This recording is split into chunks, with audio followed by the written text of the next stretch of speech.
Hello, good evening. As the southwest falls deeper into recession, the region's politicians have today called on the government to increase efforts to help local councils provide more social housing. It comes just days after it was revealed the southwest is suffering the worst rate of home repossessions in England and Wales. Our political editor Martin Oates reports. Council houses were a big part of the government's solution to the need for affordable housing for much of the 20th century. But over the last 30 years, successive governments' policies have seen thousands of houses being sold off and leaving the public sector. But new government proposals mean this could be about to change. They would allow councils to apply for social housing grants to build new houses, and councils would be allowed to keep all the rent and the proceeds of sales from houses they build in future.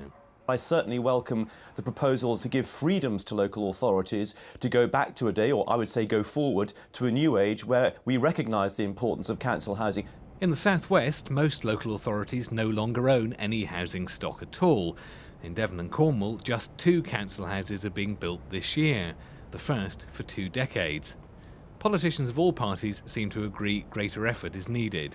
I think that where you have right to buy, it's essential that the money should go back to those councils so that they can feed the money through in various ways into creating more affordable homes. So I welcome that. I think the problem is it's too little. I don't think we're going to see an explosion of building affordable homes, and too late, because we're now in a situation where the amount of affordable homes, for example, for rent has halved since 1997. And this Wednesday, some of the region's remaining council house tenants will be among campaigners gathering at Westminster to press the housing minister to ensure a new council house building programme can actually happen. A woman has died after falling 40 feet down cliffs at Budley Salterton in East Devon. The 47-year-old is said to have slipped while out walking along the coast path last night. She was airlifted to hospital in Dorchester but died this morning.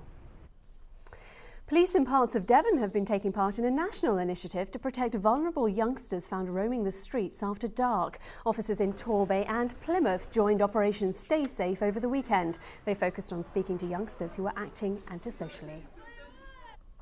Now, church congregations in parts of the southwest are on the increase. The latest figures for the Church of England show that in the Diocese of Exeter, some churches have seen a doubling in attendance, as John Henderson now reports. Parish praise at St Mary's Church in Willand. It's one of several churches in Devon which are thriving. Today, 7-month-old Martha Tapp was christened. She certainly loved the attention. She had a fair sense of excitement from the start, and she loves a good hair wash anyway, so she didn't think twice about the font.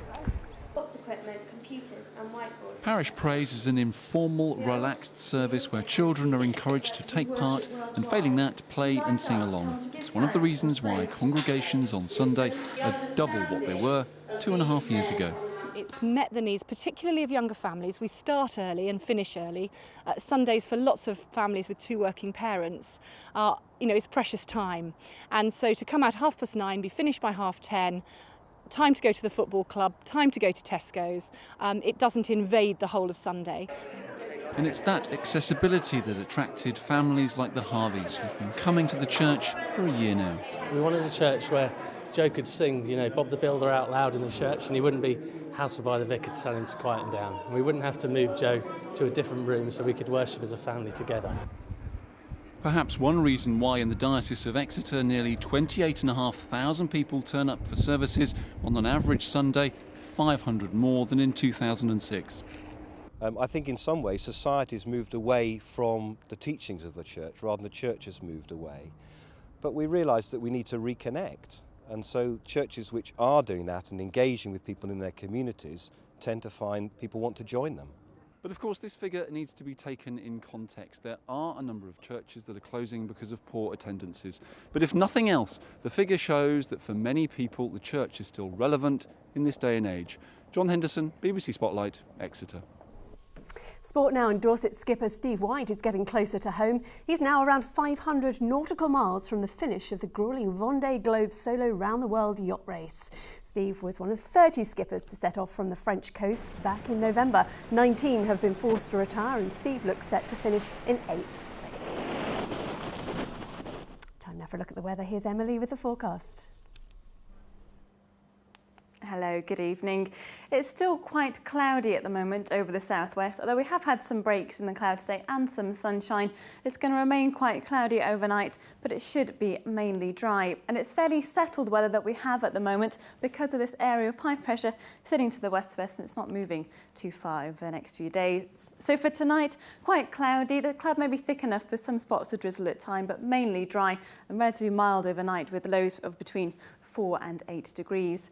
For tomorrow morning then, a cloudy start to the day, but we should see some breaks develop in that cloud through the morning and then some sunshine into the afternoon. And again, it's going to feel relatively mild for the time of year with highs of up to 12 degrees. For Tuesday, another cloudy day, remaining quite cloudy but settled and mild for the rest of the week. Bye for now. That's it from us. Don't forget there's more local news on the BBC website. Enjoy your evening. Bye-bye.